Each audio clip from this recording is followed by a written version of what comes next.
And we're live, just like that. It's amazing how that works. You click the button, and a mere 7.5 seconds later, we're live. Of course, we're live because it's Wednesday. It's 8 o'clock on the East Coast. That means it's time for This Week at Gear Report, the show where we talk about the lone article that was published since last week's show and the myriad reasons why there's only been one bit of content published on Gear Report proper since last week. Well, I'll tell you what, there's a whole lot of other stuff going on, as is evidenced by the distinguished, illustrious panel we have here today. And this messed me up. I'm used to pointing that way because I'm usually in that top left corner, but TJ beat me here. So he say hi to TJ over that way. Good evening, or everyone. TJ say hi to the peoples, whatever. I just did.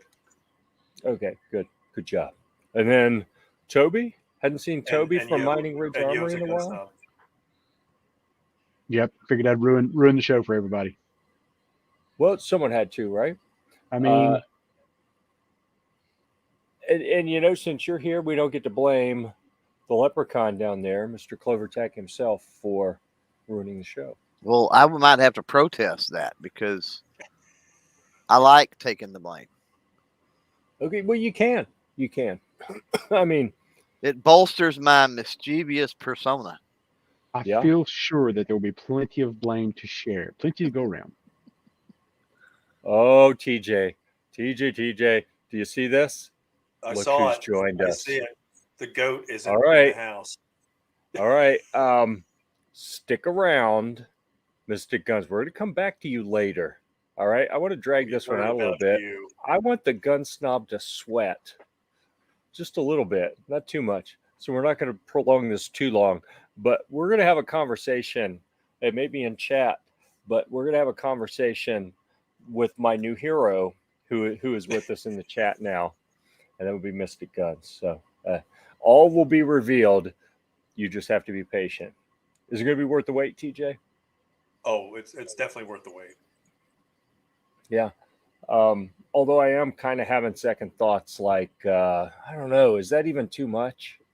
I don't know. We'll have to see. Let's just see how the it's night probably goes. going to come out. We will. We'll see how it Play goes. it by ear. I think that's how it's going to go. If I get enough in me. Lots of laughing out loud. That's how it's going to go. All right. Mm-hmm. So as per our normal beer 30 and 15 minutes. All right. Hopefully traffic doesn't interfere with Defense Dad getting home where he can have beer. Because if he's still in the car in 15 minutes, that would be kind of awkward. I see a thumbs up already. From Crystal. Look at that. Thank you, Crystal. I take back everything. Yeah, I take back everything I was thinking about saying there. Okay. Sounds awesome. Yeah, having a beer when you get home does sound interesting. And what was this? That seems appropriate. All right. So the truth will come out, apparently. Watch your mouth. Okay. See, the show's getting off to a good start. That's what I like to see. Things are lively. Things are really moving. And with that, we're going to dive into the only thing that we have on the agenda that actually is the agenda, right? So it's This Week at Gear Report. The first thing we talk about always recently completed reviews. I'm going to knock this one out real quick, get it out of the way, because we got people to talk to who've done some cool things. So let's just get the pre-programmed part out of the way real quick. And this one's even going to be easier because I'm not going to show you the whole thing. This is one of those container articles. This is the series that I've been playing with, running over things. And, I've got the wrong image up there at the top. I'm going to have to change that. This is actually episode 3. That one said episode 2, running over a laptop. This one is actually running over an LED lantern from the company Vaunt, a little Chinese lantern that I don't remember how I got it. I think they sent me a note, said, "Hey, can we send you stuff?" And I said, yeah, I guess. So we ran over this LED lantern with the Humvee, and there was kind of a surprise at the end. You'll have to go check out that article. And there's the YouTube link in there. So you have to go check that out. And you can find it on YouTube as well to see how that went. It was a little bit surprising to me.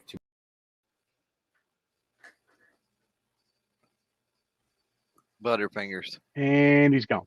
Butterfingers. Hit the wrong button. See, and he blamed us that things were going to go left to center and go south. Yeah, I mean, that's awesome.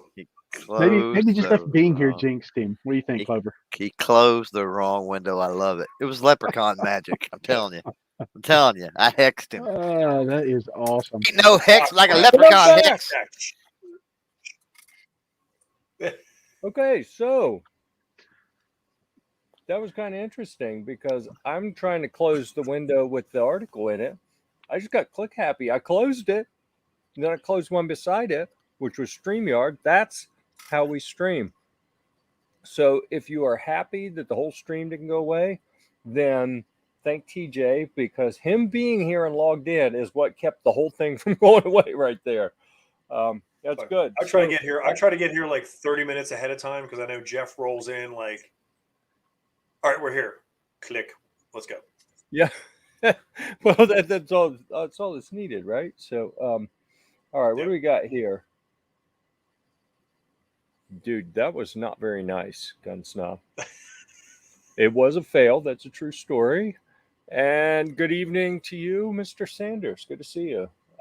Jason has been making some real good progress on his Humvee. I don't know how close he is to making it run, but I keep seeing the pictures and updates on his newer Humvee that showed up in parts that he's got it almost ready to go. All right, we are in this week at Gear Report. We've done recently completed reviews. We're going to come back to reviews that will be published soon because I want to get to some of the other things that are going on. Like, he's not a nice person.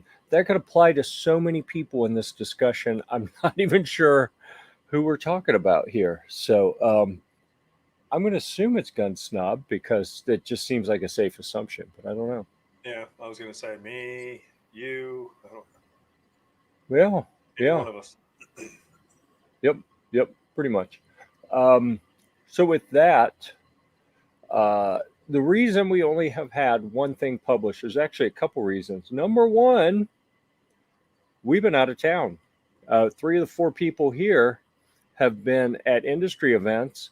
Toby was double booked. I'm not even sure what he was doing. I know he stood us up, and for that, he forfeited his T-shirt at the Iraq Veteran 8888 Range Day, the official 2021 version, because what we had a few months ago, that was the makeup for last year. So this was the real one for this year, and it was pretty awesome. Yeah. And the shirt's kind of cool. I'll have to get one out and show it to you guys. So we did that. Toby, did you, you had a course to teach? What else did you have to do? So I was actually triple booked. So, but as odd as it sounds, I was supposed to be in 3 separate places. I was supposed to be in Red Hill, Georgia for a Red Hill Range, in Martin, Georgia for the IV88 Range Day. I had committed to before Range Day had even been scheduled, I'd committed to a training event with Bravo Research Group out of Miami, Florida.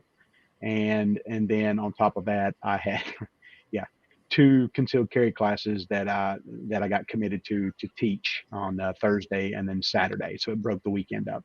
So it was a bummer trying to get everything in. So I ended up attending the training for Miami virtually, and then physically attended the 2 concealed carry and was the primary instructor for the concealed carry courses over the weekend. So Thursday and Saturday. So my heart though was in Georgia. Unfortunately, now I'm going to be naked though, so it's going to be naked heart since I didn't get my shirt. So, and my badge, by the way. But you still have TJ's shirt from the last time, so the one that's entirely too small for me that I tried to mail to him, and he wouldn't even. He was like, "No, don't worry about it, man." It's like, "Okay, bro, Yeah, so he's skinnier than me, so it's just that's not an option. It's just. Have I told you lately I hate you? Lately I'm gonna break it in for you, and I'll send it to you. Okay, make it, make it. I feel like like one of you's about to break out in, Wind Beneath My Wings or something. you are the wind beneath. So Adele's putting out a new album. Does that count for something? I don't know. Sure. You gonna review it? I don't think I'll hear it, but sure.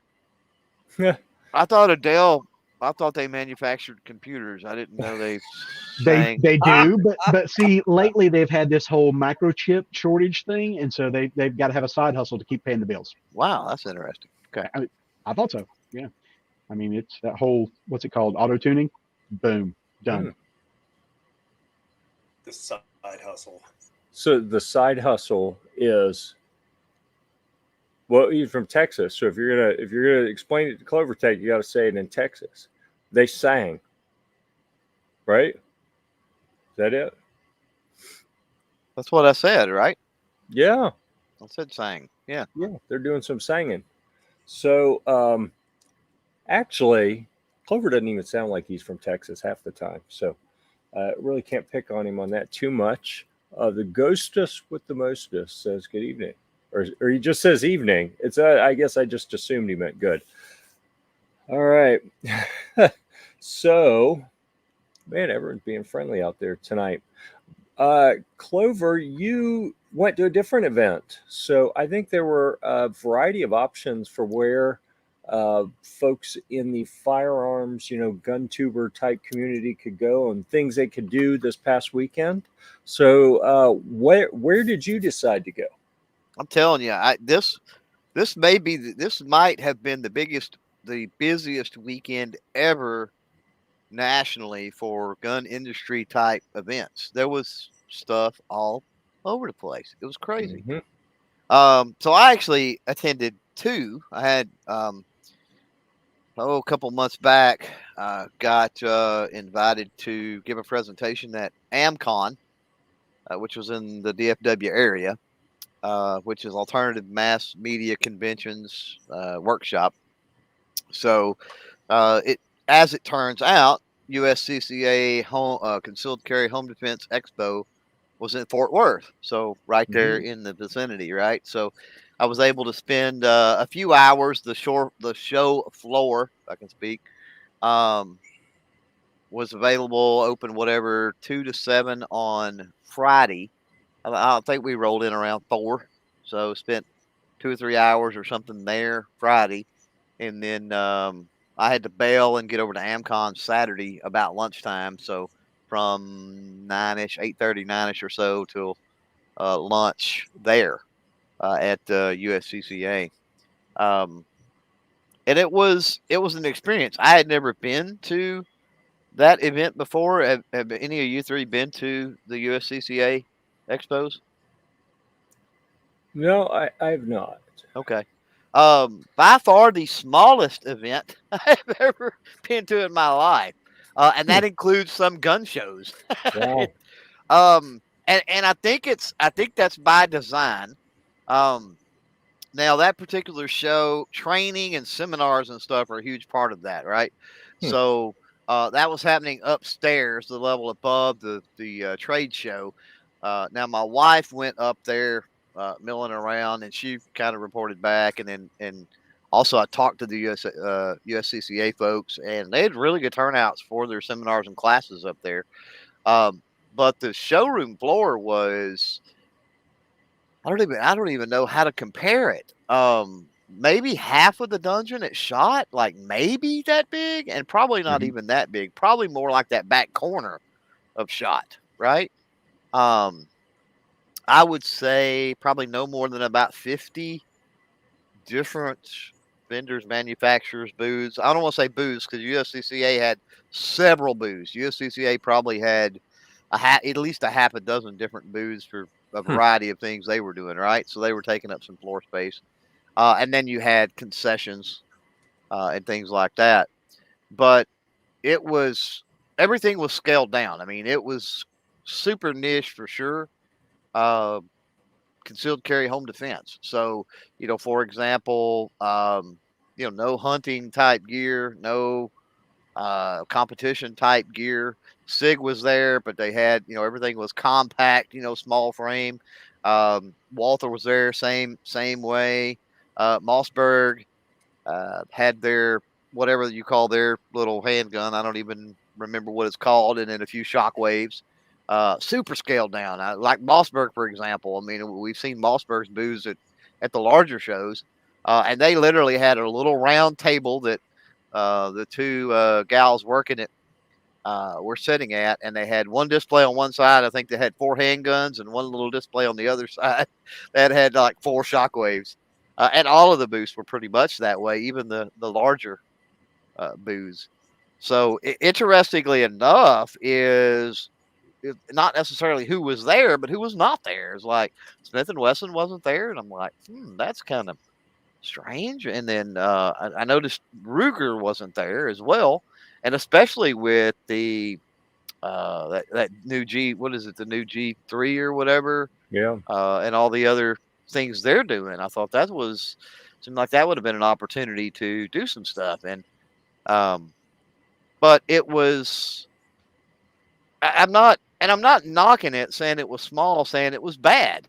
There were literal, because we're all gearheads here, for sure.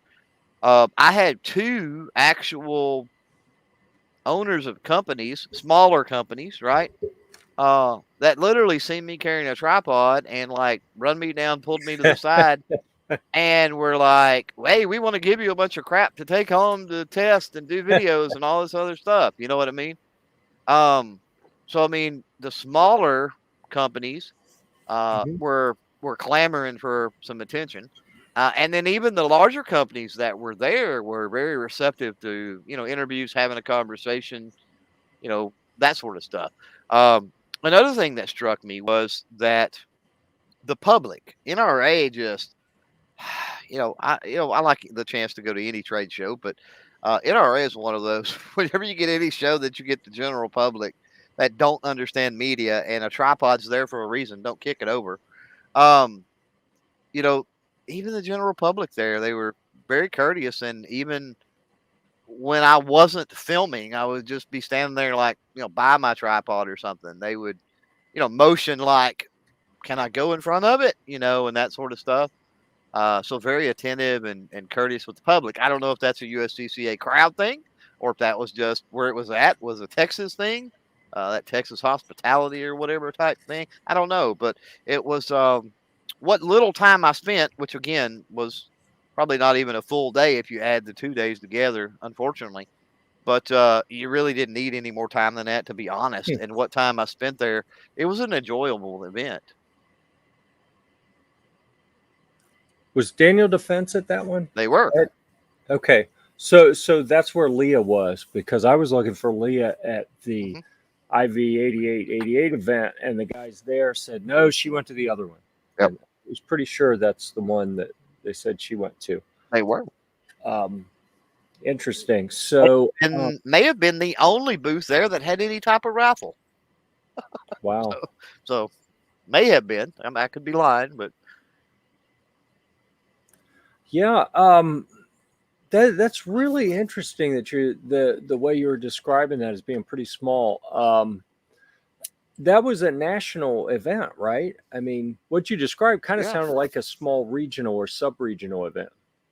Yeah, the Concealed Carry, Home Defense Expo has been going on for a while, and that's why I asked if any of y'all. That's my first time going, right? And maybe I should have started out by saying that. So I've got nothing to compare it to, right? I've never been to that event. So eventually I'm going to run into somebody that's been to those events, and we can compare notes. And I don't know if it's always that way, or because of the Rona and other things, especially recent cancellations and shifting things around, right? Shifting schedules and stuff like that's happened, or the fact that there was umpteen jillion different industry events this weekend. Maybe that played a role. I don't know. It would be nice to talk with somebody that has been to one of them and kind of figure that out. I hear you. I have only heard about that event from brands that have gone, and it's always been smaller brands where you got 1 or 2 people running things, and they're really trying to get a foothold in the market. and I guess the cost structure was pretty favorable that allowed them to participate. And being smaller, they didn't really get lost in the crowd, I guess, is what they felt. So kind of sounds to me like what you described. It sounds a little lighter than what I had anticipated for attendance there, but still, Right. like it's still probably good for the smaller brand. So, and that's awesome that you were getting some attention just for having the tripod. Did you see much media there? No, actually covering things, honestly, no. Now there were some creators, and I'm using air quotes that you can't see, but from like the Leviathan group, but they were mainly just in the live USCCA booth setup studio thing. I really didn't see them out on the floor much or anything. They were just kind of hanging out type situation, so they weren't really engaging necessarily that I've seen. Right? I don't want to say that they weren't, but weren't engaging much with the industry people. Right. But one of the things I've got, I got 3 videos. One is public. I got 2 more in the can, and then I've got 2 more I've got to get out. And one of the ones I've got to get out is just going to be a general overview, right? I got a lot of stock footage, B-roll. It didn't really necessarily, interview or talk to the people in the booths, but I got some footage from the booths. So I want to put out a little kind of a recap video, if you will. So that'll be interesting for anybody out there to kind of check some of the pans and stuff that I did of the show floor. And you can see that it wasn't that huge of a room. And on top of that, there was ample space in between the booths and to walk and stuff. It wasn't all crammed in there or anything. It was fairly well spread out. So it was just I don't know, it was different, right? I mean, I'm not going to say it's bad, but it was different. I'm kind of wondering if that's not going to become more typical, at least in the short run, where some of these different outlets, they are accustomed to booking these massive spaces, and I suspect that at least in the short to midterm, they're just not really going to be able to fill them. Well, you know what I mean? Yeah. And another thing that, I'm glad you asked about other media and stuff there, right? Or other gun tubers or whatever it might be. Is I will say this: if you are a new aspiring channel, gun tuber, reviewer, blogger, whatever, right? You're trying to break in, that might be a show seriously to look into. Right? Because they're not inundated, and like you said, there seems to be a lot of up and coming, smaller style companies there, and that type of situation is very conducive to kind of get a foothold and get you started on some things. So tell me, if you don't mind me being nosy and asking here, when you go to an event like this, TJ and I talked about this some over the weekend. We had a new guy with us at our event who actually works in the industry, but on the military side. So he doesn't really go to consumer events, and he went with Gear Report, not with his brand. So we were kind of explaining to him that the goals really evolved from my perspective when I go to a show. Early on, it was all about shooting cool stuff and getting product lined up for brands to send. And I don't think I got any products lined up for me personally. I'm trying to get some stuff lined up for some other people, but I'm actively avoiding stuff right now because I have too much on my plate. So I'm curious, have you noticed as your channel has grown and your influence has grown and you're getting invited to speak at things, is that changing how you approach your time on the floor at events? And what answer is yes. For this one? So my goal going in, everybody knows I'm the Fudmeister, right? So I want the hunting shotguns, the sporting clay shotguns. I want the bolt action rifles and the lever guns and the revolvers, right? Going in, I knew. Let me back up. I knew, but I didn't know to what extent, right?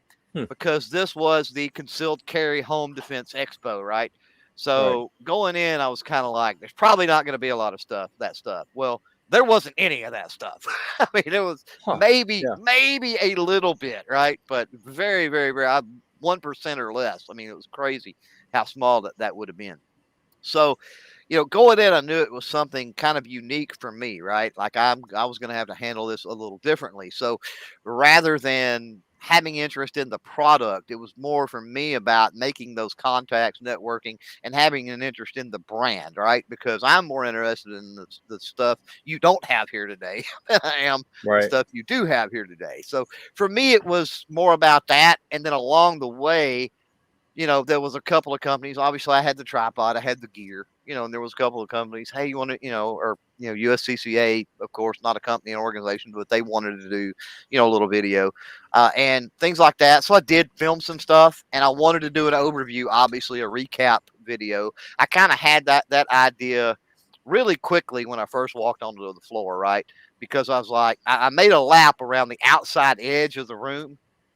And it literally took me like a minute, Wow. And so, and it may have took more than that, right? Because I stopped and looked at some things or whatever, but it was really, really quick to make that outer lap. And right away, I said, this is going to be one of those kind of a recap overview video situation, right? So I kind of had that in mind right off the bat. I also knew I was going to be in it for a time crunch, right? I was only going to have a few hours Friday, a few hours Friday evening, a few hours Saturday morning. So I'm not going to have time to spend, 30 minutes to, set up the gear, get the mics in play, have a conversation with somebody in front of a camera, take it all down, move on to the next booth. I knew I just wasn't going to have the time to do all of that without risking not being able to hit as many of the different booths and shake hands and actually spend some time talking, right? Because it's one thing, and some creators do this where they'll walk up and I'm with so-and-so, what are you going to give me, right? And I'm more interested in walking up and having a conversation about the company, about the products, and then let that lead into them seeing the tripod or, seeing the media badge and go, oh, you know what I'm saying? I haven't come up and said, hey, I'm media, give me some stuff. Or, hey, I'm media, spend your time with me and make a video, right? I go in interested about making that foundational part of the relationship, so to speak, right? And if that leads to other stuff, fine. Because I did leave there with gear. There were several companies that sent me home with stuff. And I've got several things lined out, but I've also got a stack of business cards. I've got commitments to come on and do a podcast, just all kinds of other things. But yeah, to answer your question, the short answer to your question is, yeah, I mean, things always evolve, right? Your kind of goals shift and change as you find what works and you find what people are interested in. And quite honestly, as you find what you're either good at doing and or hopefully it's the same as what you enjoy doing, right?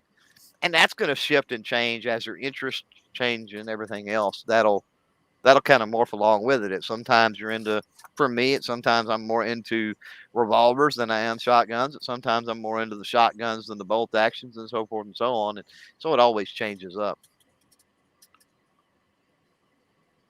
All right. So let's see what you got here. Oh, you got some FaceTime with Chris Chang, it looks like. That's good. Mm-hmm. Yeah, he was also giving a presentation at AmCon, but I've worked really closely with Chris on several projects sort of behind the scenes over the last year or so. But he had a couple of projects we talked about after AmCon was over. Pretty much everybody that was still left there all went out to eat, had a great time, talked a lot of 2A and behind the scenes type stuff more than anything. And he was talking about some of his projects, and I'm like, hey, well, let's fire up a podcast and talk about them, right? And so, yeah, that's what we did. Cool. So I see you mentioned 3 recent videos: USCCA Expo Media Info Shorts. Well, I've only got one. I've only got one dropped. So that is the USCCA interview with Kevin there. So that dropped yesterday. And then I've got 2 in the queue to drop. And then I've got 2 more that are not yet out off the editor yet. So there should be 5 total once that's done. Excellent. Well, folks, go check him out. He does some neat little videos. So, well, the shorts, I assume, is a little video. The others have a little bit more to them. Yeah, the short was before the event. I had because the registration, and I guess I can talk about that for a second for those that, you know, I've already said, if you're, you know, an aspiring creator up and coming, you know, you want to get your feet wet, USCCA, that expo is a great one to start with, I think. But unlike SHOT Show, for absolutely sure, and NRA to some extent, the registration process is super like laid back and hokey. And so for the longest, they had no information on media registration, and it was like pulling teeth to finally get information. When I did finally get information, they actually put a link out on their website. Finally, I signed up through a Google Doc, and it said, "Hey, we'll let you know right when you submit it." And then like 3 or 4 days, well, whenever that video was, I don't remember what day it was. I hadn't heard anything. So I'm like, okay, I've got my lodging set. Everything's done. I had to go for the presentation anyway. I'm like, what's going on? Am I approved? What? So anyway, finally got a hold of somebody, and they said, oh yeah, you're good to go. Just show up to the will call section of the registration thing there in the at the doors, and they'll hook you up. And they did. I mean, they were very cordial and did, when they printed out the media badge and did the other things, and hey, do you need anything? And they were very welcoming to me as media. But that's what that video was explaining that, hey, if you signed up for USCCA as media and you haven't heard anything, just show up, go to will call, and they should be able to fix you up. Don't freak out because you haven't heard back from them, because you're not going to, apparently. That's completely bizarre. Like the idea that anyone would book travel and go without knowing. Yeah. Well, like I said, I had to go anyway, right? So yeah, that's why it wasn't a big deal for me. But in the future, just keep that in mind. USCCA, a lot more. It's definitely a small show, definitely a niche show, and the registration process is, I say hokey, but it's just super laid back, right? It's basically you sign up on their form that you're media, and all you got to do from there is show up, pretty much. Interesting. Okay. Well, I appreciate you sharing all that info. Yeah. Yeah. Very interesting. What did you think of speaking? Yeah, you said it's the first time that you have been asked to speak at a firearms industry. No, just like at AmCon. At AmCon, I've spoke at a few other things, a couple of other things here and there. This was the first time actually through AmCon. Yeah, and I've done. I'm not good at it, but I've done it with youth shooting sports and all that entailed for a couple of decades. I've done all kind of coaching seminars and all kinds of other things. So not a stranger to it, even though I'm not the most comfortable with it or good at it.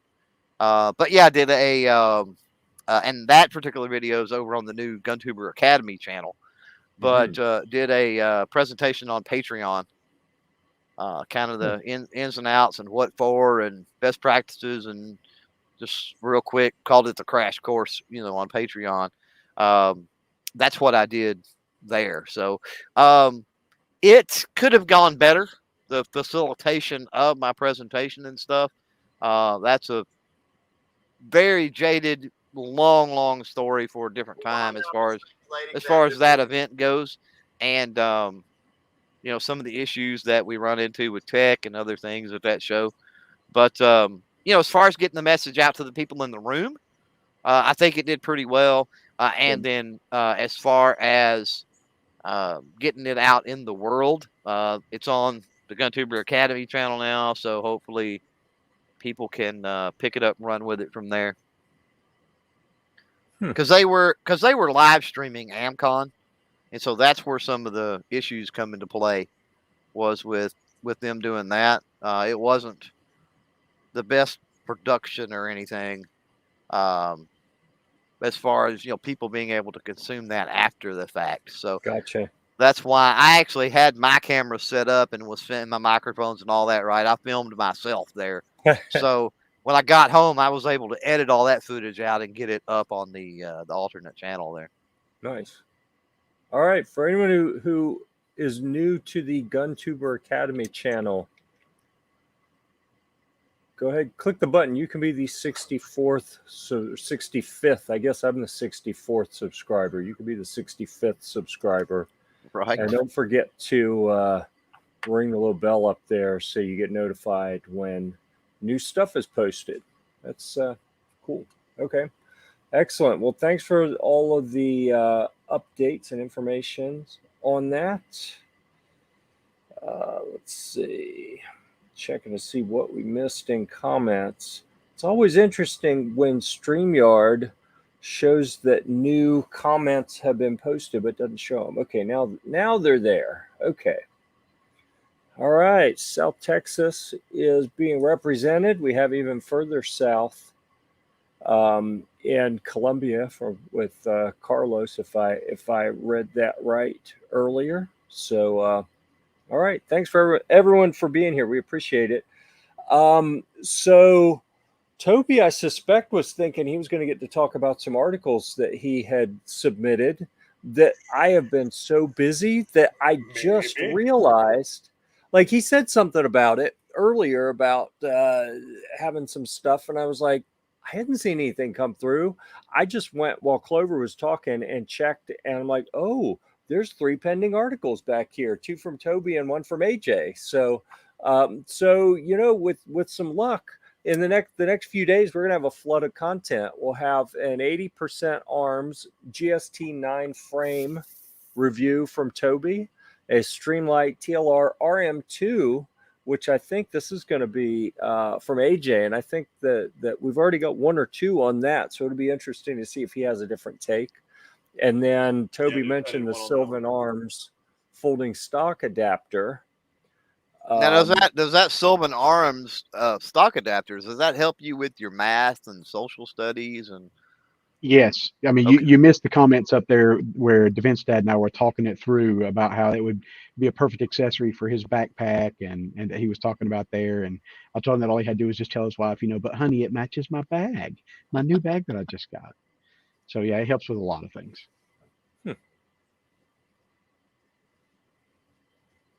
So TJ, you talked to Mike at Sylvan Arms, and you said there was some inside information. The folding stock adapter that Toby is reviewing, is that going to be the current model, or is there something new from Sylvan Arms now? I think there's a Gen 4 coming out. Ah. Okay, well, maybe a new one coming out. I've actually spoken to him on the phone, and he was telling me the exact same thing. He was talking about me getting the Gen 4 for to compare to the Gen 3. Mm-hmm. Sorry, I didn't want to make you seasick there. I was moving the camera so I could show some products and stuff. I didn't want to make you seasick, so keep the camera for there for a minute. But yeah, he said that they are in fact getting ready to go live. I don't know if I can drop that here or not. Mike could be watching, and so if I'm telling something I shouldn't be telling, then all I can say is chime into the comments and tell me to shut up before I spill the beans. But yeah, he said Gen 4's hot off the presses. They're testing it now, so it's not obviously ready for the website and not ready for prime time yet. But he had in fact talked about sending me one of the prototypes to test in line on an AR-15 style pistol. Yeah. Oh, did you get to touch it? Yeah. See, you got my shirt, my badge, and you got to touch my next review. Thanks, man. I appreciate that. I'll take a picture of it. I'm not going to send it to you now. You're killing me. Totally killing me, man. Totally killing me. Hey, Jeff's going through the goodie bag now. So talk amongst yourselves. Oh, well, I guess I can talk about the articles then. Talk about the products and the stuff that he's not gone live. So I can't touch the stuff because watch this. It's firearms related items, right? So I can't. I'll get reviews. It will be published soon, reviews right? will be published soon. All right. So he was talking kind of about the whole the 80% arms GST 9. Okay. So that's kind of a lower. I don't know if I'm allowed to touch this or not, but it's one of those 80% lowers Touch where it. you build your Stop own. touching it. Wait. Is that better if I do that? Am I allowed to do that? So I won't give away a lot of the information about the article, particularly since he hasn't published it yet, and you can't even go out and read on it. But what I will do though is I will show. So you see how I'm not touching it. I'm not touching it. I'm not touching it on YouTube. Okay, is that you'll see right there how it has that gap in between the rear and the pistol and at the bottom. Like so that's where a actually, back strap would go, kind of. yeah, you got it. So that's actually a pro and a con. So I actually had some positive things to say about that and some negative things to say about that. So that turned out to be both a blessing and a curse. And again, I don't want to give away too much on that because that is a big part of one of the cons for the article that clearly hasn't been published yet for some reason. Well, no, I didn't tell you what it was. I didn't tell you what the pro and the con was. I just said it is both a pro and a con.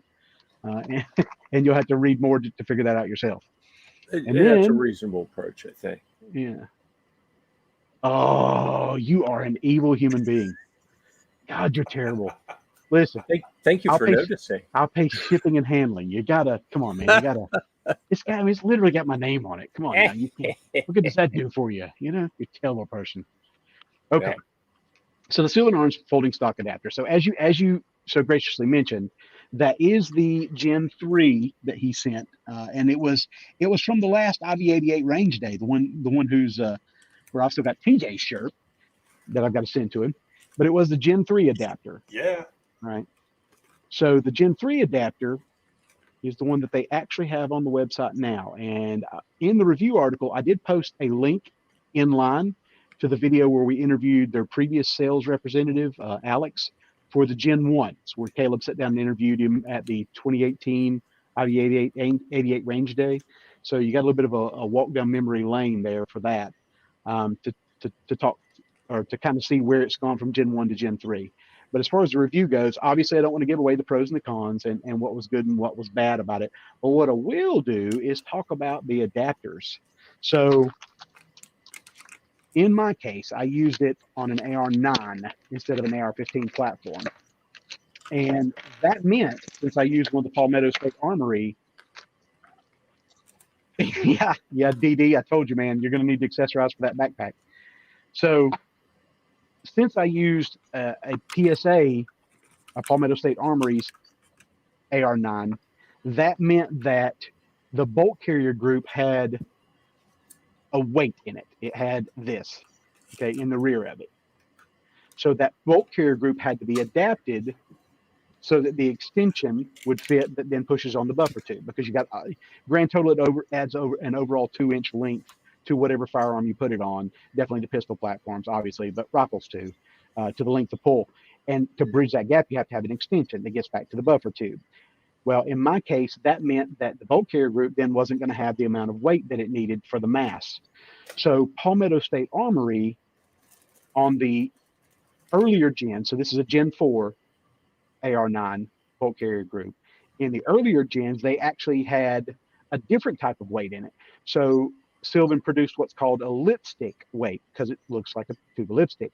You know, there you go, Defense Dad. That's another thing to go in your backpack to accessorize. You know, you can put on your metal lipstick to match. But in the cases of the earlier generation bolt carrier groups, you could actually insert this lipstick style weight directly into the bolt carrier group, and it compensated for the length and for the weight that you then had removed with a push-out pin from the bolt carrier group, right? In the case of the AR-15s, there was just, you know, some lightweight. So this one here is actually very lightweight with a pass-through. This one is just a much longer and slightly weighted type extension. The one that came with it, I want to say was natively. I don't know which one came with it natively, because they actually sent me all of the different adapters for multiple different reasons. Number one is because they weren't 100% positive which firearm I had and was going to be putting it on. And number two is because if they didn't send me the Gen 4, then hopefully I'd already had the extensions I need, unless there was something special going on. But I'm talking about that, and I go over a lot of this in the review. But what I don't go over in detail is like what I just went through, like the details about what the difference is in the lipstick and the gens. I just kind of mention it en passant. I don't go into detail about it. I don't go into detail about the ones for the AR-15 because I didn't review it in an AR-15. I reviewed it in an AR-9. I just show a picture of it and mention that you need to do your homework. You need to do your homework on the firearm. So make sure that the bolt carrier group matches the upper name brand, and or that the bolt carrier group has the right extension to get to the exact right length. And you need to do your homework about how stuff fits. So for example, the beaver tail on my pistol grip here, I thought that it was going to impede where this thing connected, but it didn't. It worked just fine. But in your case, it could. Like if your charging handle, for example, was a funny shape, or if the beaver tail on your pistol grip, or if you had an extended or oversized throw switch for your safety, and so on and so on and so on. Some of that stuff could actually, obviously, your QD adapter plates for your buffer tube.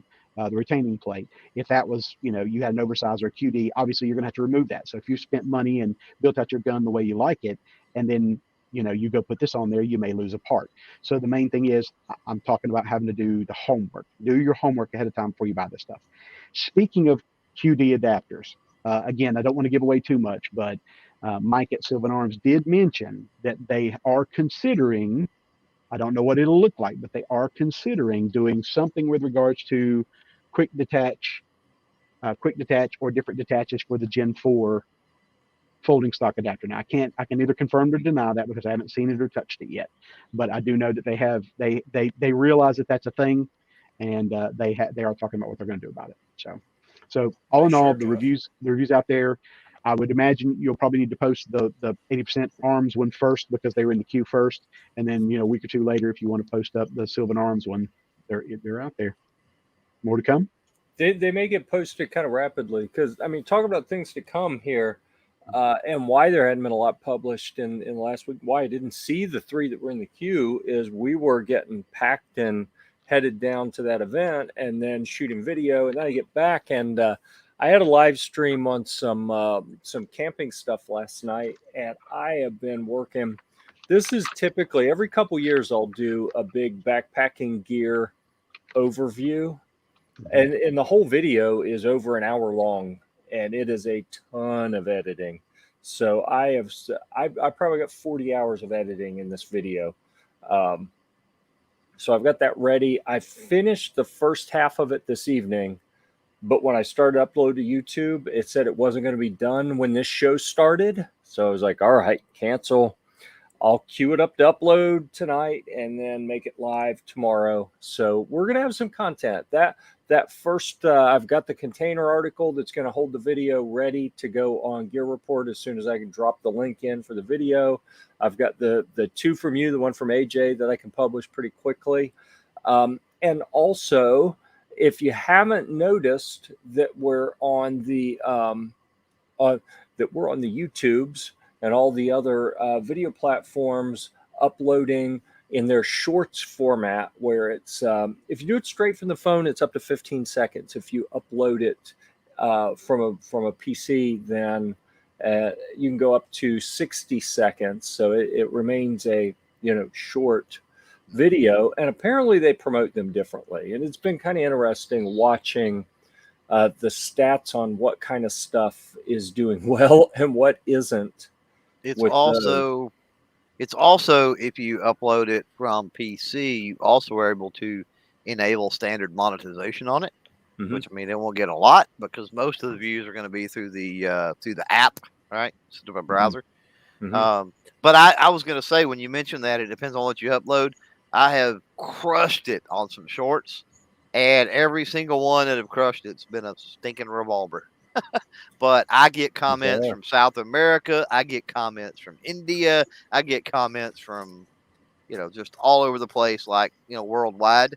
And that's one of the things with shorts. Shorts has a much wider reach than just United States. The vast majority of the normal produced content only gets served up with United States. But with the way the short system works, you've got that reach. So something to consider if you're looking to blow up a short is to utilize something that worldwide, it doesn't seem like people are into, and I'm not saying this just because I'm the Fudmeister, but worldwide, it doesn't seem like people are into tactical, right? People in India, South America, things like that. It's more about the revolvers, the lever rifles, Huh. the quintessential, Western American, whatever you want to call it, right? Type firearms, the more simplistic firearms. And maybe that's because of their gun laws, and that's some of the only stuff that they see around and can have. I don't know. But I think that if you focus in, or you're able to, obviously if you're a complete tactical channel, probably don't have access to stuff to do it. But if you do have access to revolvers, lever rifles, things like that, do some shorts with them. Absolutely, and see what happens. You might I'm be gonna do that. surprised. Yeah, I'll definitely look to do that. What I have found, I haven't had any blow up, so to speak, but I know what we typically get when we upload videos, as far as what's how quick do they take off, what kind of traction do they get, and I have seen. So I got a turntable, a couple motorized turntables, one little one that you can put like pistols on, and then a larger one that you can put rifles or guitars or Humvee parts or whatever. I mean, you put all kind of stuff on them, and flip the switch, and they just do a 360. So I've set up here in the studio a little photo area with lighting, and I set that up. I'll put a guitar on it, let it do a 360. It takes 20, 25, maybe 30 seconds. And they're getting 10 times the views as some of the other videos that like produce content. It honestly, it's kind of making me angry. It's like, come on, people. Yeah. Can't you recognize where the real value is? There's no sound, there's no speech. Guitars is a worldwide audience, though. You don't get it that way. Yeah, but it's like no one's even touching it, and it's zoomed out enough you can see the whole guitar, so you're not getting in for the real detail. Like, I'm looking at it and I'm like, well, yeah, it's mildly interesting, but there's not a lot of real value because you can't see the details. Well, just take some auxiliary B-roll pictures and then zoom them, right? So a few of I don't have the fancy turntable, but so not talking, that's fine, right? If you're looking, this is my opinion on if you really want to try to blow one up, because this is some of the common themes I see with some of the stuff of mine that's done it, right? So the talking doesn't matter. Music, a must. Hit that YouTube free library and find a track and put some music that kind of goes with the motif or whatever, right? And the other thing, doesn't that disable your monetization when you use their?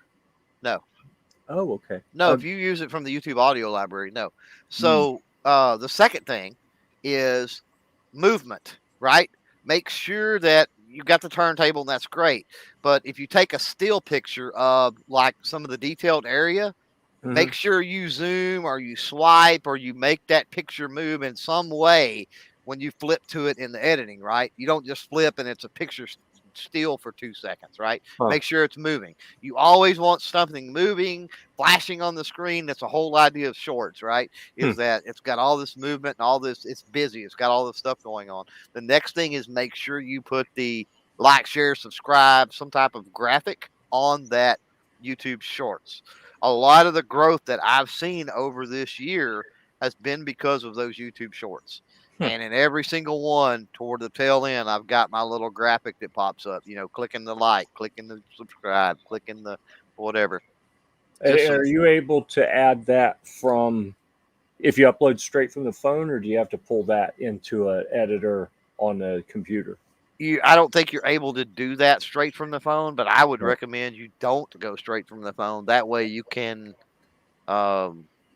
tweak a lot of other things. And then, like I say, you also take advantage of your potential monetization. I mean, you can get tens of thousands of views and you might only make a few bucks, right? But you're making a few bucks as opposed to nothing. Using music from the Shorts app, not the crap from the audio library, if you aren't going to make enough to make. Okay, right. So that's what I went over to my to YouTube and was scrolling through to see, okay, which one said it couldn't be monetized. It was one, and the note said, let's see, Videos created with music from within the YouTube app cannot be monetized, and it was using Shorts library music. Mm-hmm. So, right. Yeah, I guess you got to add that music somewhere else then. Yep. I've never had a problem. I mean, different, and I mean, you got to play with it for your channel and your style.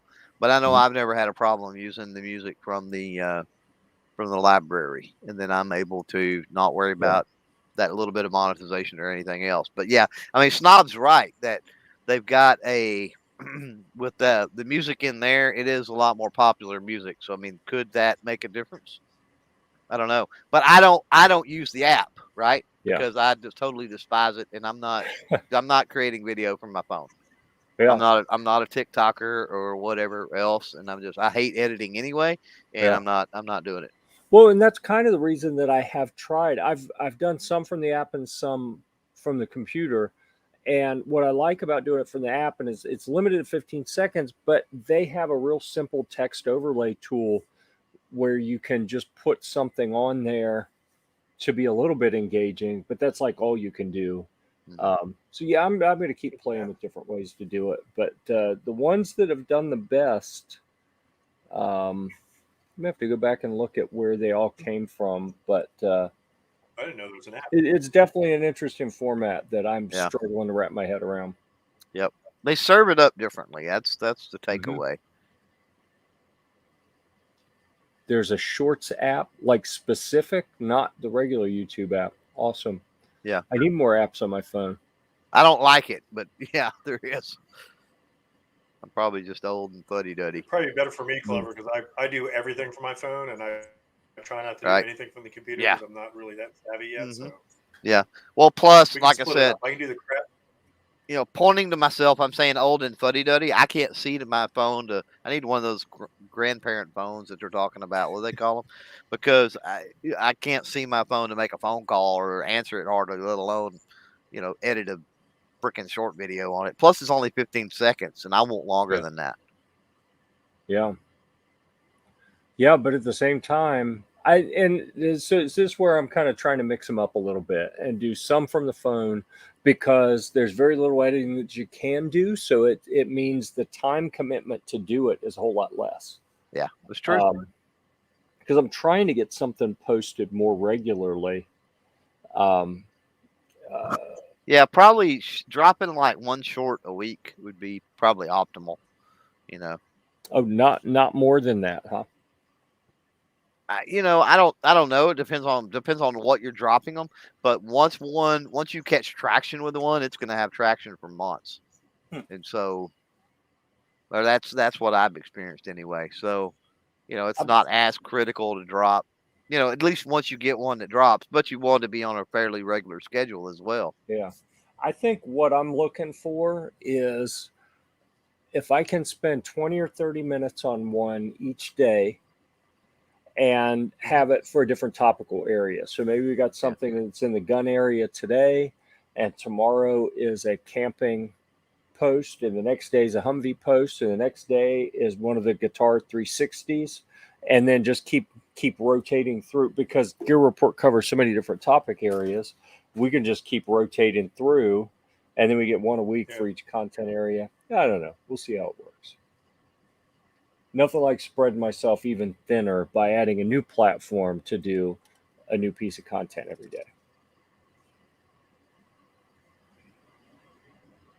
Told you to make them longer than 15 seconds from the app, but you were drinking. There's told me how hours to. in a day, Jeff.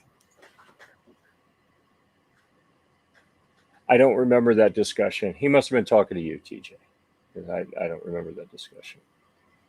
It's a tab or YouTube app itself. Okay. I'll go look at it at some point. 6.5. Yeah, I don't have any I'm willing to part with. Almost all the ones really blow up are under 15 seconds. Yeah, that's what I'm saying is I want longer because I like more detail and I like more involvement, but that seems to not really blow up as well. So. Well, and I'm curious what the conversion is on, you know, longer versus bringing in subs or regular viewers or anything like that, right? So I find that the longer has a better sub conversion rate And so if you're not really making money on the monetized views anyway, what benefit are you getting from producing those shorts, right? It's Right. like I want Yeah. some type of ROI.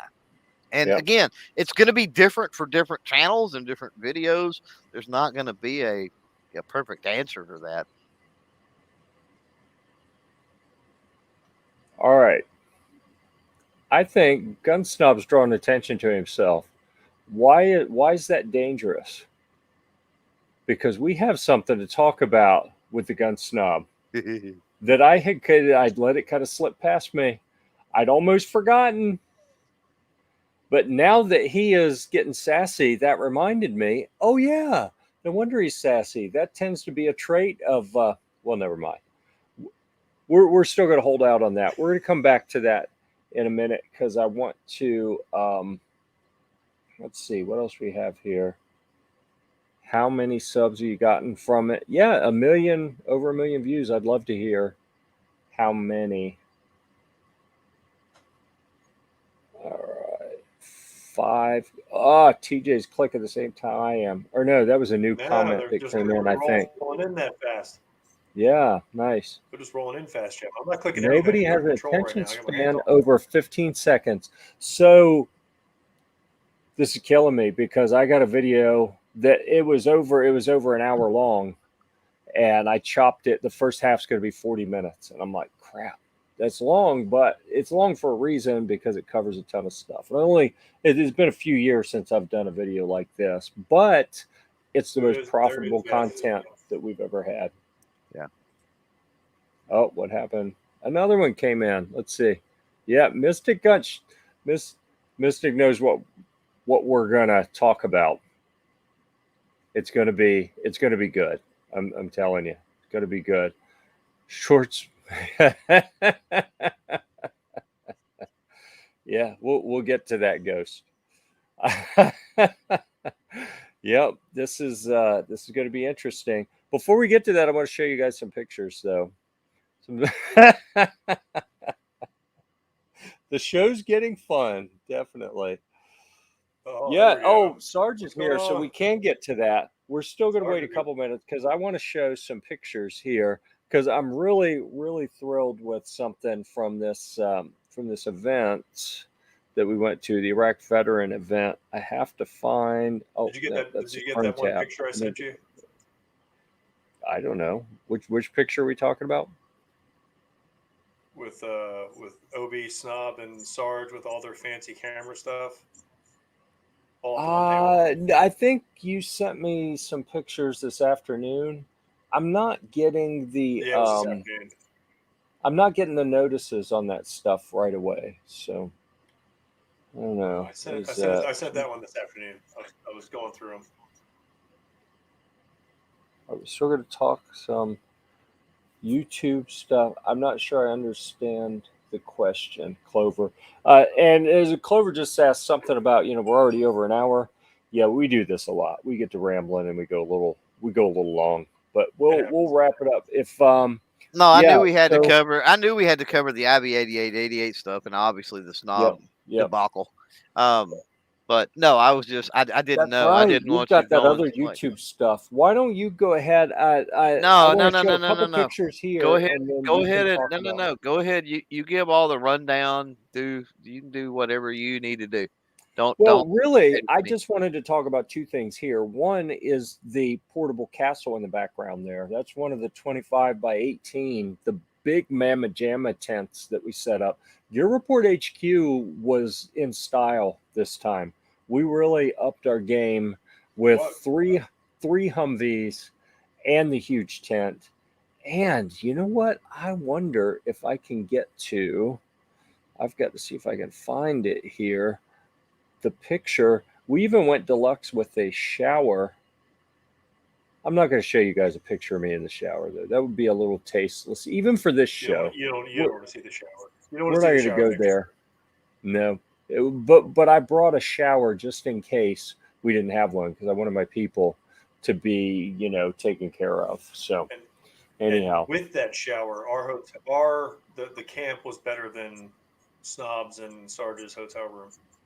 I think even without the shower, it sounds like we were better off than Gear-Report. That was fantastic. It's by far outshined our motel room. That's No, kind of what I heard.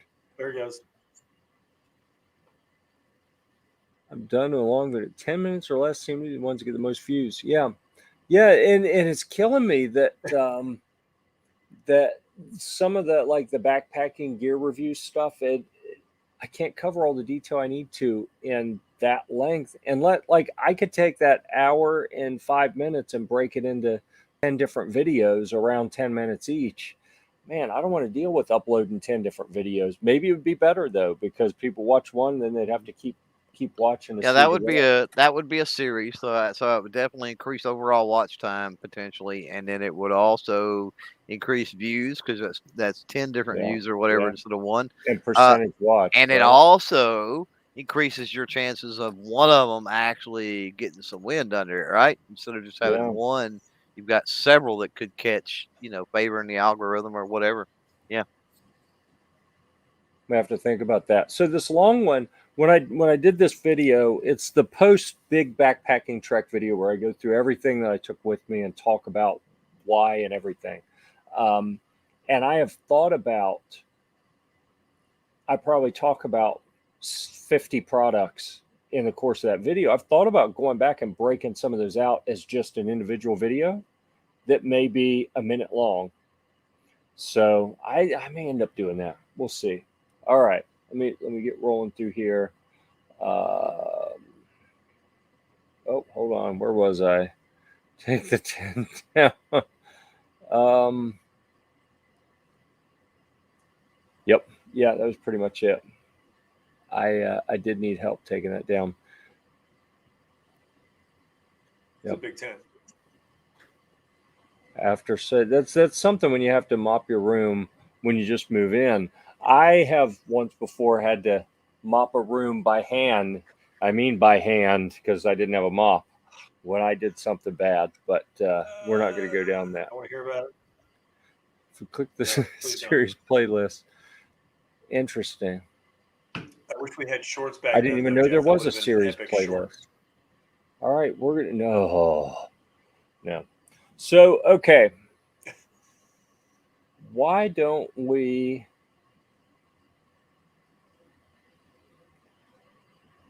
That's aviation. We camped in style.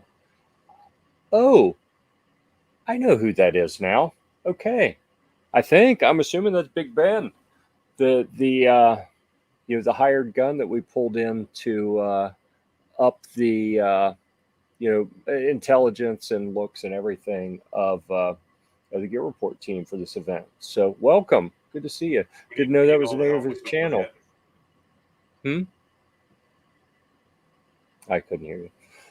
All right, Clover, what do you want to talk about YouTube? I understand there's some neat stuff that you have some information on. You were the one that said come on and talk about it. I know. I just forgot because I have the attention span of a baby gnat. Talk about it. He didn't want to do it. Yeah, it's like I don't know. The new policy change, I guess. Yeah, that's what I think that was the post you commented on, right? Probably. No, it's not bad.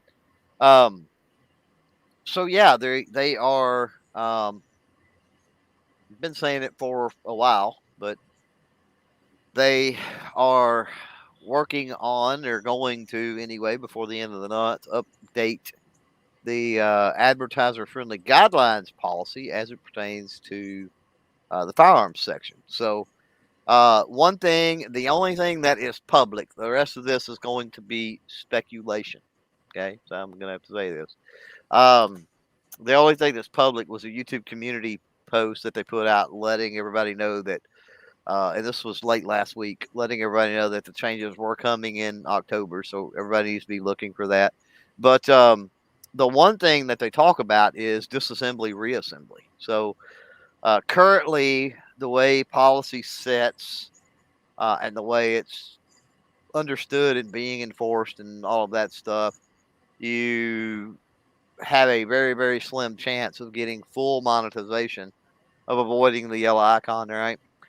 If you do any assembly, disassembly. Now, I have proven that within context it can be done, and I did that with that latest Mossberg 940 video. But one of the important things is context matters, and I think even moving forward, context is going to matter. I can't preach that enough. That when you make your videos, make sure you're adding that extra context. That way, if you get somebody who's uneducated, not just that might be reviewing your video for YouTube, but maybe that's uneducated out there in the general public, right? That you're providing them with the knowledge that we need to be providing those people. Anyway. They are officially changing that, according to, again, the YouTube community article, officially changing that to exclude anything done within the context of safety, cleaning, and maintenance, or safety, cleaning, and repair, right? But again, It's all safety cleaning. Don't kick on a video. Yeah, the whole building, making a firearm, right? Yeah, that's all still in play as far as policy is concerned at this particular juncture. So yeah, now what does that mean? That means don't just say, "Hey, we're going to today. I'm going to show you how to take apart and put back together a Glock, whatever, 19, right?" And film your video. So hey, I'm going to show you how to field strip this. Glock 19. That way we can check everything out, make sure that, everything is in proper working order, it's safe. And while we got it down, we're going to clean it. Right. And you've just provided context, right? There's no doubt. So that's going to be a good thing. I know there's a lot of people that have that out there. So the rest of this is going to be some speculation into what I think is going to be included, as well as some stuff that I don't think is going to be included. But I think there's going to be continued work on moving in that direction. So, what we might be included as well is going to be the whole range thing, right? If you go into that self certification, it talks about being on a range, it talks about hunting, right? Mm-hmm. I think they're going to strip the hunting language and move that around into another section. The range thing, Yeah. not to interrupt, but even if you check, you're in a safe place like a range, it still goes yellow. But that's listed as like, well, that's okay. Well, that's because the algorithms, the AI is screwing up with that, and then the human reviewers are screwing up because of the language. If you look at the language, it says range, and then it's related to hunting, right? And it talks about like wooded areas in there, right? And so the desert is not wooded, and the frozen tundra of Alaska is not wooded. And I know creators that have issues with this or have had issues in the past that shoot in both of those locations. So I think that's going to be clarified and cleaned up a little bit, to where instead of talking about the geographic attributes of where it's at, it says, hey, don't do it, in a subdivision around houses or with a crowd of people type thing, right? I think it's going to clarify that a little bit. Another thing that I think is going to be a big plus is they're going to clarify some modification stuff. Like currently, it just leaves it as showing a gun that's been previously modified. And they want to throw scopes and grips and things like that into the whole red dot sights, into this whole modification thing. So I think we're going to see when this releases, I think we're going to see a shift to anything that we would call an accessory, right? Mm-hmm. Bolt on, screw on, that type of thing, not being a modification. Right. I think the language is going to shift to there, and they're going to say that modification is any internal modifications done that change the function of the firearm, right? So we all know what that is. I'm not going to spell it out here on on this chat for for obvious reasons. Now, a couple of things that potentially are not going to be in play, and we've worked really hard to try to get some movement on that.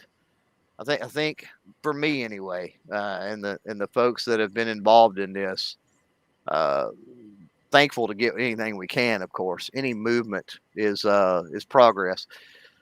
But I think there's two things that are points of contention that I don't think we're going to see anything with this particular update, but I think moving forward we can. And number one is the links issue. So I don't know if you guys are even aware of this or that it's a problem, but having sight, scope, stocks, and grips, because those 4 things are specifically mentioned in policy, having those 4 things in your Amazon influencer store could be getting you yellow icons. And sadly, the only fix for that is removing those from your Amazon influencer store. Now, obviously, if you've got direct Amazon links to those, then that's going to be problematic too, because those are specifically mentioned in policy. So some of the push has been to remove that language completely. Some of the push has been, is there some way to distinguish between an Amazon influencer store link and other links? How do we work this, right? Because it's really silly that arguably, right, the largest marketplace platform on earth that obviously has a ton of lawyers and they mitigate their risk of what they sell and everything else, right? There's stuff that's problematic on that platform. And it's not okay for us as firearm content creators to link our Amazon influencer store with those items, but a makeup channel can link their influencer store, and ultimately that item resides on Amazon, right? Right. So they're linking to it too. And so you can see where it's problematic. They know it's problematic, but it's unfortunately, I think it's a little more complicated fix and it requires a little more work. Second thing revolves around magazines, what they consider quote unquote high capacity, which is anything 30 rounds plus with the language. And getting that, to 30 rounds is standard. So if we're going to make any distinguishment between magazines, you're going to have to come up with some other way to do that, or they will have to come up with some other way to do that. Because in all honesty, I've got 30 round magazines that only hold 5 rounds, 30 round body, right? Mm-hmm. That only hold 5 rounds. There are magazines out there in more restrictive states that have, it may be a 17 round magazine, but it's got a rivet in it or whatever where it only holds 10, right? So, same way with, if you look at California, like they don't have a magazine ban. You just can't buy them. Like you can have them, like Freedom Week hit and how many millions of magazines were purchased in California, right? So even then, there's not an issue when it comes to like the ownership of magazines. And several states that have magazine restrictions are that way. Like if you had them, right, you can keep them type thing. You just can't buy them coming in. So those 2 things are stuff that still needs some working on to be done. But I think the takeaway with all of this and with the new policy change, I think the takeaway is that, for over a year now, they've been aware that enforcement on firearm related stuff is problematic and they want to rectify the issue. But we can't discount the fact that YouTube is a very huge platform. It's a huge company. There's tens of thousands of employees and departments and other things. So it takes time. And with the amount of content and creators and viewers and infrastructure and things they have to deal with, problems are never going to completely go away. So we have to have some recourse. So I put all this out in a GunTuber Academy video yesterday, I think. But there are some recourses, like, for example, when this new policy does go into effect, if you have videos that are yellow, and this policy should change them. So let's say you've got some assembly, disassembly videos, right? Go through the channels of, go to your creator studio, click on the question mark, go to general support, make sure you screenshot that entire conversation. Make sure you're polite to them. That's the lowest rung of support, right? They're not a CEO that can hit a button and make things change, but they can certainly escalate it for them. So for you, so just, explain to them what's going on, that the policy changed, and that you would, appreciate an escalation, a re-escalation of that video, based on the fact that the policy has changed. If you don't, or whatever, if you don't get any recourse that way, let me know. That's part of why I'm here, and I have been doing what I've been doing for the last year and a half, 2 years now, is to try to help folks out. So yeah, let me know moving forward. And yeah, with that, I guess if anybody has questions or whatever, I'll do my best to answer them best I can. Maybe a lot of speculation, but I'll answer them. Yeah, I'm kind of with Obnoxious here, and I like that you said they're aware that it's not being done consistently, and like they're trying to do something. But holy crap, if they're going to be draconian in how they enforce things, could they at least try to be responsive in fixing when they do it wrong? And it has become obvious that it's systemically being done wrong. That's, I think, the bigger frustration for me is when we all know it, and they even know it, but they still just keep doing it wrong. It's like, come on, people.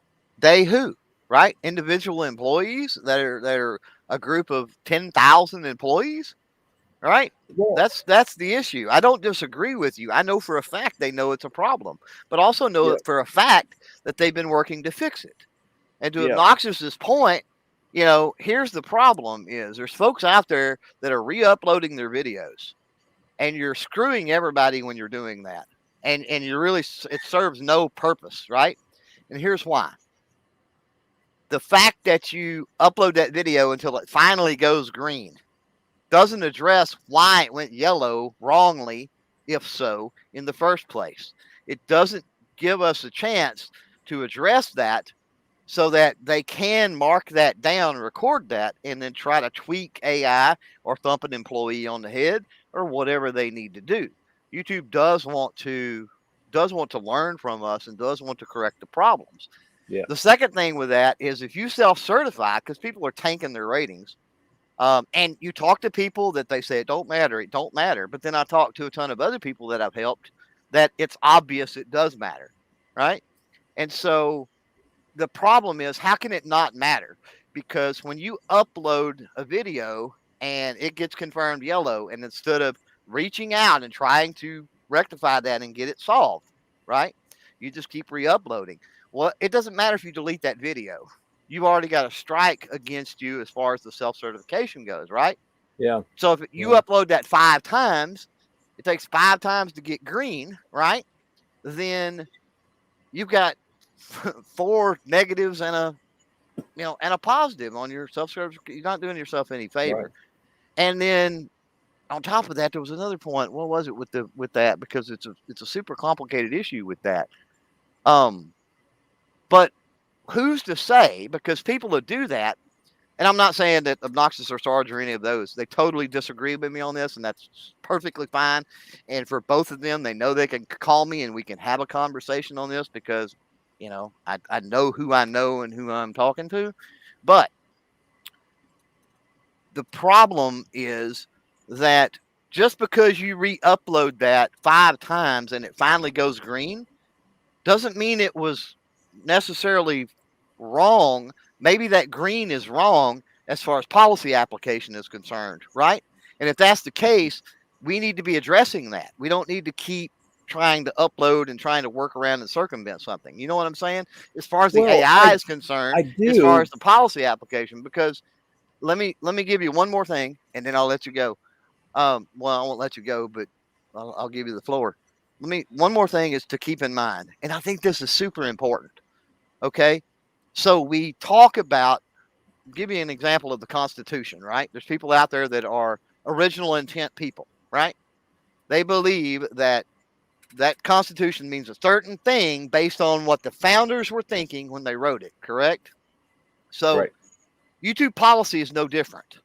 The YouTube policy was written by YouTube, not by us. So we get into a pickle sometimes because we interpret it from our standpoint instead of from the framework of YouTube.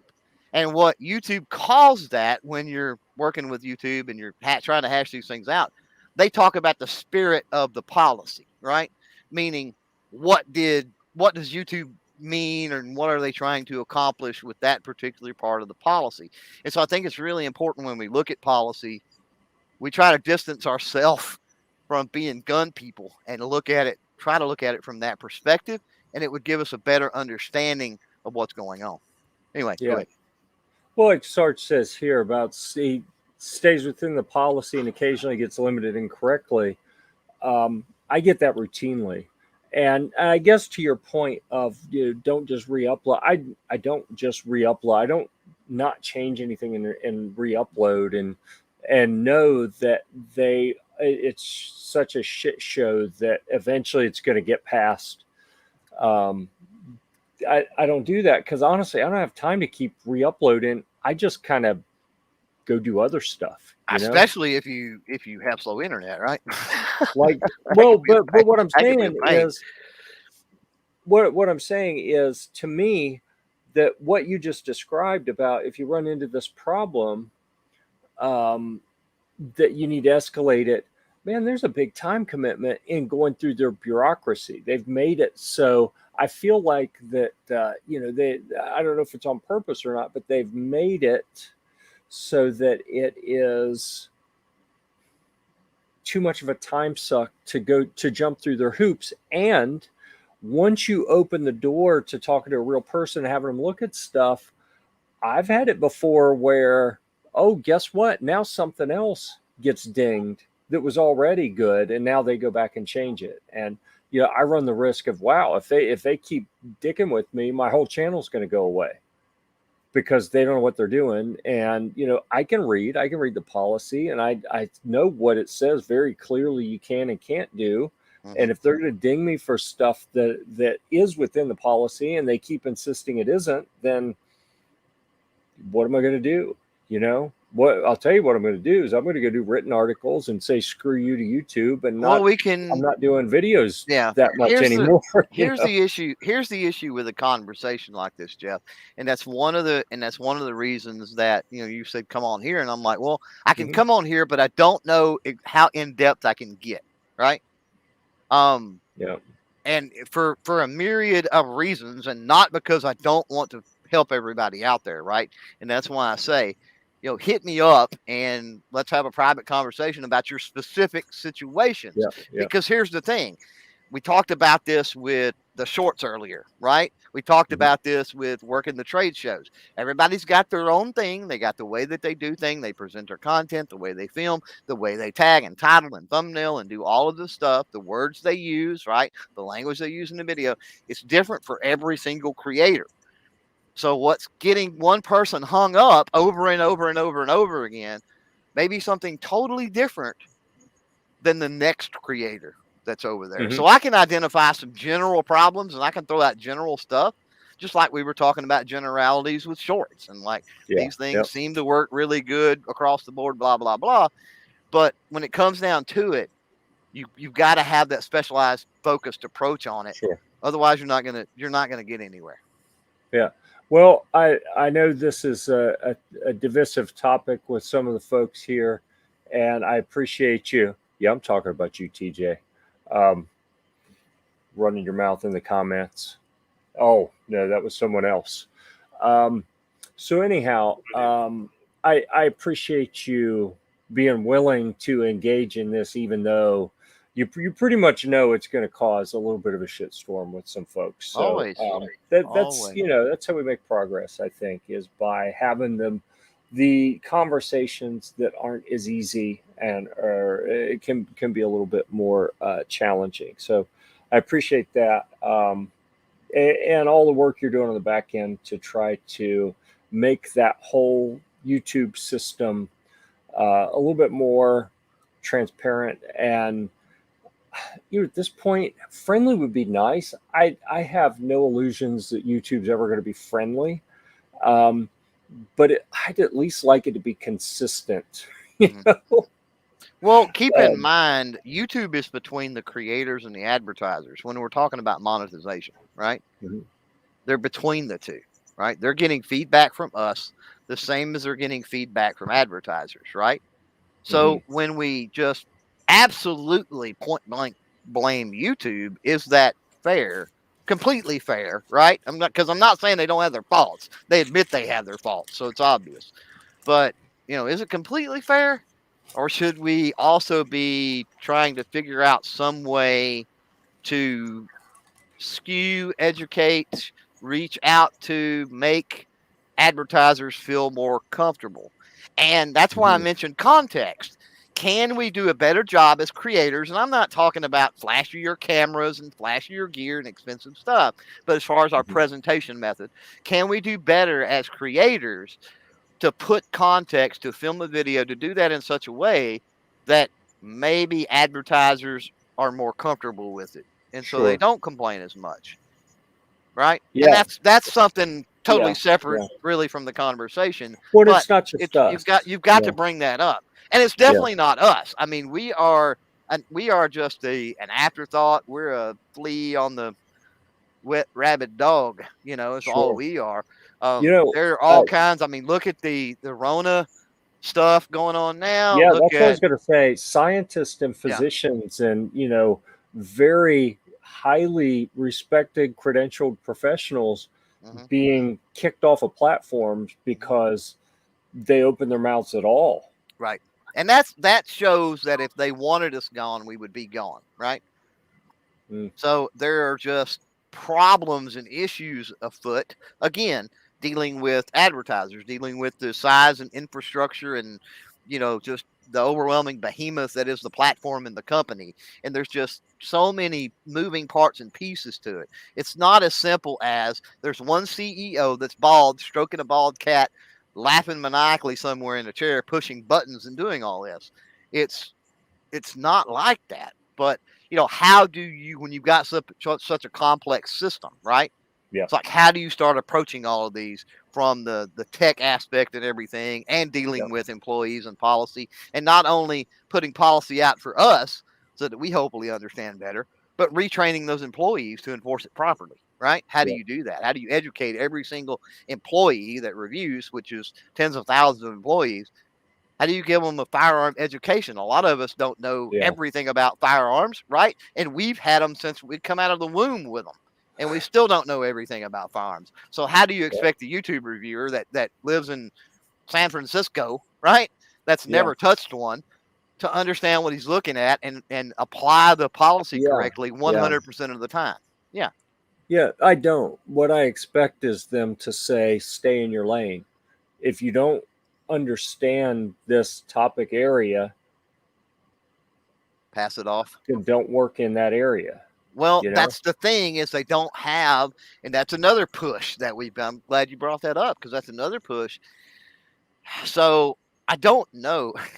Okay, I may get in trouble for this, and hopefully I don't, because this is a nothing burger at this point. So in October-ish of 2020, they actually put a firearm policy review team in play. And unfortunately, they've seen no significant increases in, it didn't fix the inconsistencies, right? With the amount of content that was being fed to them, it was slow getting everything through and everything else. That's at what point they shifted into, we've got to work on policy, right?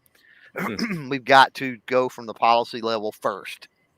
So maybe once policy can get adjusted a few times, maybe you could put a team in play. One of the things I've been pushing is creator liaison, is niche specific creator liaisons, not somebody that's a Googler, right? You've got people that understand their lane, understand the niche they're in, and they don't review, but they are able to be consulted by, right, those reviewers that you're talking about, that don't understand. If there's not a clear application of that policy, or clear violation, I guess, of that policy, then, and it's questionable, then they can shoot that over to a creator, or multiple creator liaisons would be ideal, because we all know the amount of content that gets published up to YouTube is astronomical. Oh yeah. And that would take some of the load off of YouTube personnel, and that would allow people from within certain communities could apply for that. Maybe they even rotate that amongst various creators, right? So it's almost like a peer review system. You feel what I'm saying? Yeah. Interesting. But unfortunately, and this is hard to swallow. Unfortunately, we've got a lot of gun tubers out there, and they'll tell you straight up, I don't care about the policy. I'm going to make what I want to make and upload what I want to upload, right? And when we have people like that, you know, I don't know, because that skews the numbers for those of us that actually try, right? We actually try to color within the lines, and these people don't care. And so it skews the perception of, well, look at how many people are, these people are all intentionally. No, we're not all intentionally, but there are some. There are quite a few, actually. And most of them are bigger channels, and it's because they don't care. Right? They make their money off of sponsorship. They make their money off of affiliate marketing. They make their money off of other things. And you know what? If I was in their position, I might do the same thing. Right? And I don't remember what it's called, but I was watching something recently about how they have like a separate classification when you get big enough. The short version, when you get big enough, the rules don't apply anymore because they're not willing to kick you off and risk all the ad revenue Right. and influence. It's pretty big, though. It's pretty big, though. Yeah. And it depends on the circumstances. I think you're about there. Yeah, I'm sure. Yeah. Not well, they got rid of, that's the crazy thing. So you used to, at one time at 10,000, you got a partner manager. And then they kicked that up to 100,000 for a partner manager. And now that's an invite only system. You can have a partner manager with only 500 subs. If you, for whatever reason, somebody thinks that, it would be beneficial to work with you or whatever, and they reach out to you. You could be, have 500 subs and have a partner manager, and the poor channel over there that's got 500,000 subs doesn't have one, right? It's an invite only system, which is weird, but part of that too, I think, is staffing and employee issues. You know what I mean? It's just workload on the employees. It's why they had to do that. You have, think about the amount of creators that come on board day to day. I tend to take the approach that if you're consistently doing something wrong, like it at work, as a company, whatever, if you're attempting to do something and you get it wrong pretty consistently and you don't have the resources to fix it, then you just need to stop doing it. That's true. Yeah. Good, but they don't care. They just keep doing it wrong and keep doing it wrong. And, year after year, we keep being told, well, work and help them. But it's like, I honestly, if they nix something too bad, I'm more likely to just say, well, screw it. I'll leave it on the other platforms and just won't even bother with YouTube, because I have no faith that trying to go through their system is going to make any difference. I do have faith it's going to take a lot of my time. Well, let me ask you this. So the only two people here, there's no chat out there. There's no TJ sitting there. It's just me and you, Jeff. Okay. And I love you. I love you. Do you trust me? Since it's just us and no one else is here, do I trust you? Us. Do you trust me? Yeah. Do I have, any reason to want to lie to you, want to make you fail? Now, be honest. I want to know honestly how you feel. No, I don't think so. Okay. Well, then anytime, and there's people out there that hate me. They hate me for what I say, and they especially hate me for being a YouTube shield, and that's fine. But I'm telling you, if you have issues, you may not like what I have to say, because I may point out that you've been screwing up and violating policy. You may not realize you've been doing it, right? So you may not like what I have to say, but you're absolutely 100% if you have an issue. And it's not just me and you anymore. It's me and you and everybody out there again now. But I want everybody out there to understand that. Reach out to me and let's talk about it. Because again, special situations, we gotta go after the specifics here, right? Because almost everybody is like the Amazon links, right? Yeah. The stuff in the Amazon influencer store. So that's a pretty big problem across the board. But sometimes that's not the issue. Sometimes it's other things. So you may pull those Amazon links completely and still have problems. Why? Because there's something else that's underlying, right? Mm-hmm. And so I can give you some general knowledge, but there may be specifics that are kicking you in the butt too. And if we actually sit down, I have a chance to look at your videos, and we talk about policy and how it specifically applies to that specific video, right? And as we work, because I've worked with a number of creators, I've got their monetization back, exclusion from the partner program. I've got videos. Ghost out there, I just got one of his flipped a couple of days ago that was done wrong. I've got a track record of being able to help people. But the beautiful thing about it is not that I help people get their monetization back or flip from yellow to green. The beautiful thing that I love about it is I'm helping people understand so that I'm teaching them to fish. You feel what I'm saying? Yeah. As we work along, you get a better understanding because you're able to see in the context of your channel and your video, oh crap, this is the way I need to do things to avoid the problems. Sorry, TJ. I love you too, but Jeff and I had to have a moment. That's all right. I was refilling glasses and just threw me under the bus right there. Okay, so since I don't want to hit the 2 hour mark. We got 20 minutes left. We have some things we need to talk about.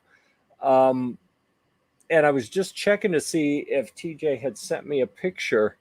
He got a new tap for his keg. Sarge asked, does TJ have a keg behind him? And yeah, he does. He does. And you can just barely see. See, we can't get in close enough to really see it, can we? The tap up there is a custom Gear Report logoed keg tap. BlackRock branding. Hooked us up with that. Nice. Yeah, so I'm pretty excited about that.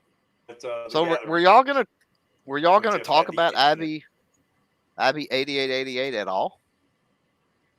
Not a ton. I mean, we did a little bit, but as far as the show in general, I mean, we've got some content that's going to come out. Like we shot some videos. I will say that one that's timely that needs to get out quickly was an interview with Erich Pratt from Gun Owners of America. And he talked about some things that are like happening right now in relation to red flag laws that have been snuck into some legislation.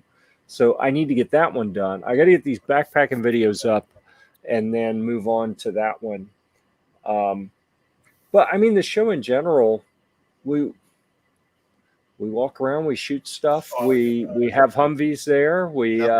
Nothing out of the ordinary or extraordinary. Ukulele playing. Really, we did. We had a concert. We put on a concert in our stadium, which I think is what I'm going to call our big tent now, is the stadium. We did a stadium show. So let me ask this. I'm going to be kind of the interviewer now for the next few minutes, if you'll allow me. But so with all of the industry that was there anybody new that because y'all been to IV8888 multiple times, was there any companies new that you haven't seen there before? There's always a couple. There's a couple. Anything worth talking about? I'm blanking on brand names now for the ones I didn't know. Yeah, I mean the one we talked to, the Wolfpack Armory. Mm-hmm. Yeah, I mean Sarge says the ukulele concert was bittersweet. I thought Wolfpack Armory was bittersweet because they they had some neat stuff. TJ had some good discussion with them. And, looking to set something up. And then somehow they got the idea, hey, let's see if Eric will do a meltdown. So Sylvan kicked in one of their suppressors. And it's one that had been on the line for a while, shooting full auto. And it's like, I was like, Mike, man, why would you do that? Put a brand new one on there, not one that's already had some wear and tear to do a meltdown. But they didn't even get through 3 mags. I think it was on the second mag the gun was malfunctioning. I was like, oh my goodness. That's not what you want when you get all these, big creators there filming a meltdown. What Eric's really made his name on those cheesy meltdown videos, Yeah. And then they don't even make it through 2 mags. It's like, man. So let me ghost you with the twofer here. So to give people that haven't been an idea of the size and scope about how many manufacturers, whatever, are there, and since you've been multiple times, does it seem like it's growing year to year? I think it was smaller this time. Probably not surprising. Yeah, they had because they had one back in what, April? March? So Like March, yeah, that was a makeup for last year. Right, but they had two in the same year, so that probably had an impact of people that didn't want to make two in the same year. Companies, right, that didn't want to make two in the same year. So like what you see here is, you know, some of the fire and line stuff where they get a bunch of people out there at the same time at the start of a session. Basically, the range goes cold for a while. When they go live again, they do like a Mad Minute type thing. Yeah, it was kind of rough seeing Wolfpack Armory have a rough time on Sunday. That was one that TJ we'd already talked about. He was looking at what was the the Accutech, is that the name of the that was a pretty cool one that I wasn't really that familiar with. We talked to him there before, but hadn't really done much with them. One of the cool things about staying on site and having the Humvees and stuff is that we've had pretty good luck talking to the night vision and thermal brands and saying, hey, you got something we can play with when you leave tonight. You know, so Friday night, Saturday night, we'll get stuff and we'll wander around the facility with thermals and night vision and play around. So that's kind of neat. Yeah. But yeah, that was a neat company. Trying to think what else was neat. Mean Arms has always got some neat stuff. I know TJ talked to them about some stuff. Yeah. That roller delay system that they've been working on is pretty cool, I hear. Yes, it was. Yeah. So as far as the number of brands and everything, if you look at the picture here, you'll see they've got the long tents lined up, the white kind of, I call it a tent. It's really just like an awning over the top. And they had multiple rows. They had two rows the whole length of the firing line, and then another half row in the back at the last like big show that they did there, which has been a little while now. But the last one was smaller. This one felt like there were even less. There may have been less brands at this one than the one in March, than the makeup from last year. They had less of those tents put up. They were only one or two deep, like 2 rows deep for part of it, and only 1 row deep for part of it, instead of being 2 and 3. Right. Yeah. Yeah. Well, like I said, you had split focus this last weekend. That obviously made an effect. And then you've got, the event that happened previously. And yeah, I mean, the event that happened previously, the makeup, I'm sure people were jonesing. I know I was when I went to the Shooting Sports Showcase back in March, right? Hadn't been to an event in over a year. I was jonesing to get out somewhere. So stands to reason they would, it'll be pretty good turnout for that. So maybe it'll get back to normal next year. Okay, speaking of getting back to normal, because we're burning daylight here, and I have drank too much coffee where I'm going to have to take a pit stop here pretty soon. Give it to us straight, Jeff. Yeah, I am. Jeff's got a baby bladder. That's what he's saying. I do. So I'm going to butcher this. So if I say anything wrong, if Sarge will correct me, or TJ or someone, or Mystic Guns. I mean, there are a lot of people who know the real story here. So if I butcher it, I want them to step in and correct it. She is the goat. Yes, this is a true story, because before leaving Oklahoma to come out east for to see Sarge and to come to the Iraq veteran event, apparently the gun snob had a revelation, like laying in bed. Oh no, I forgot to take the receiver hitch out of the truck. And he went out, so it didn't get stolen, right? So he goes out and he removes it and everything's fine. There is nothing amiss, right? So he gets up in the morning, he gets in the truck and he drives to North Carolina. That's a long drive. It's like a really long drive. There's a lot of time on the highway, a lot of opportunity to be stuck in traffic too, where you're not going anywhere and you got this group of people surrounding you. And he ran into a number of those situations and he gets all the way to Sarge's. And apparently, if I remember right, they were got there, they left, they drove around town. I don't know. I know Mystic Guns was watching earlier. I don't know now. At some point in this, after coming all the way from Oklahoma to North Carolina, a revelation happened. She went to town. Well, we're going to do this justice anyway, okay? The revelation happened that there had been an addition made to the aft end of the truck that was not there when the gun snob went out and took the receiver hitch out. So basically what I'm saying is that this was expert execution. Here is what was added to the back of the truck, okay? A license plate frame that said, "I'm so gay, I can't even drive straight." So the gun snob drove. That's epic. 13-hour drive, right?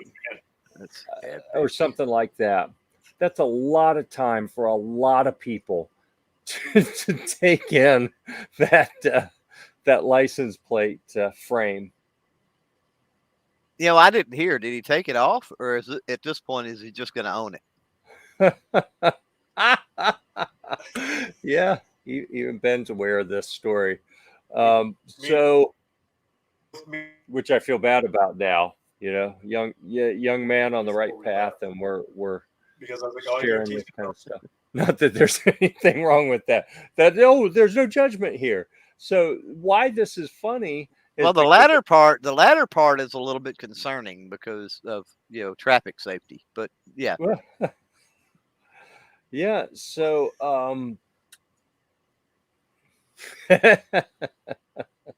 yeah, if we know anyone with a blue Ford, they should be worried.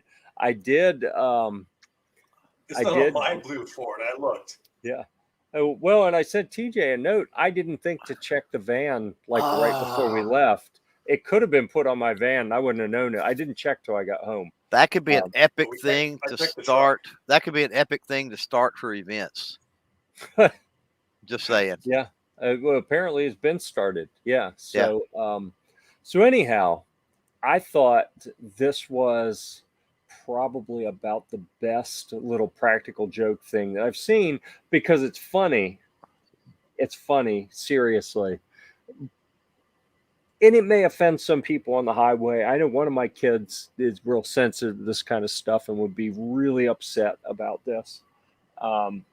Maybe all three of them, actually. But anyhow, I thought it was hilarious. No one got hurt in this. Now, what I don't like are the people who think it's a practical joke to take an empty beer bottle and piss in it and hand it to someone. Here, I got beer. That's not a practical joke. Yeah, no. That's an invitation for an ass whipping. Yeah. This kind of thing, no one gets hurt. No one gets pee in their mouth. It's just funny. I'm more okay with this kind of practical joke. As long as it's like Snob or TJ or someone and not me. If it's me, better not happen on Thursday because that's when the throat punches go out. All right. Oh.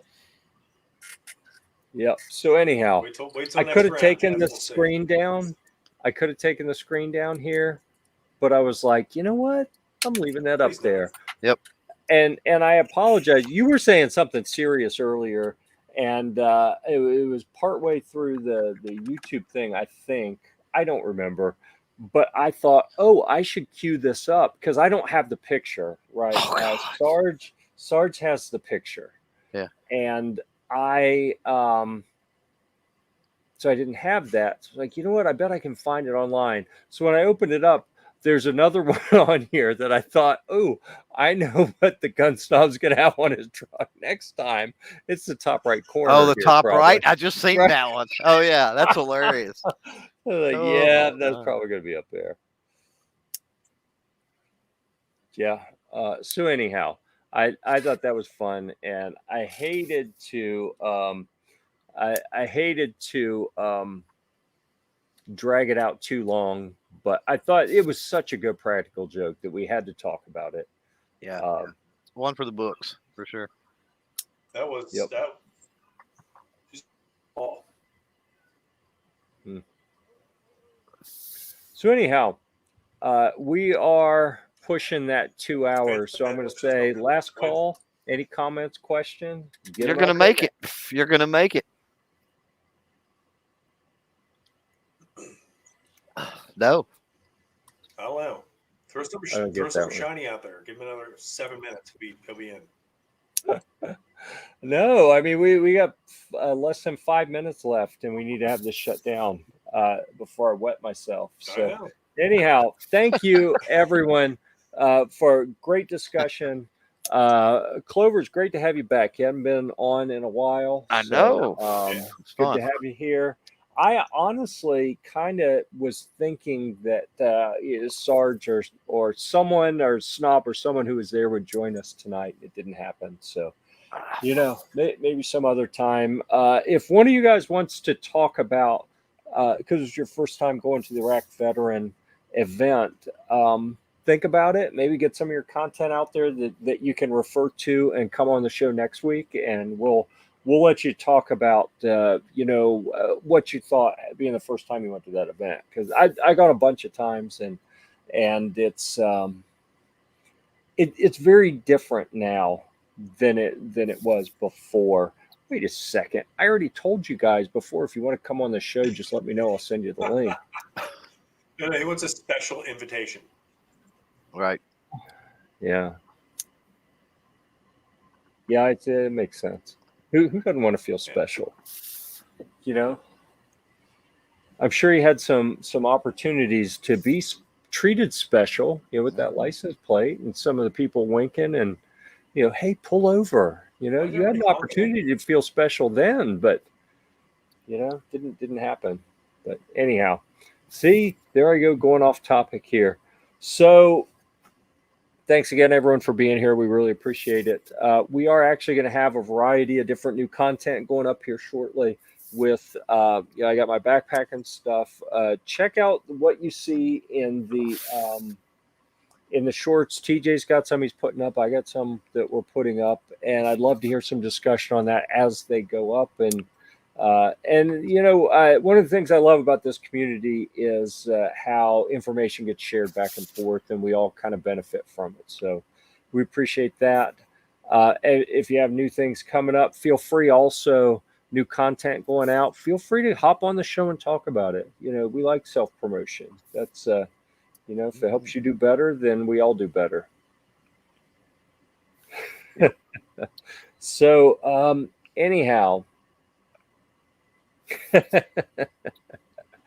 yeah. Hey, maybe it'll sell some, and then as long as it's got my affiliate links in it, I'm happy. Right there you go. Right.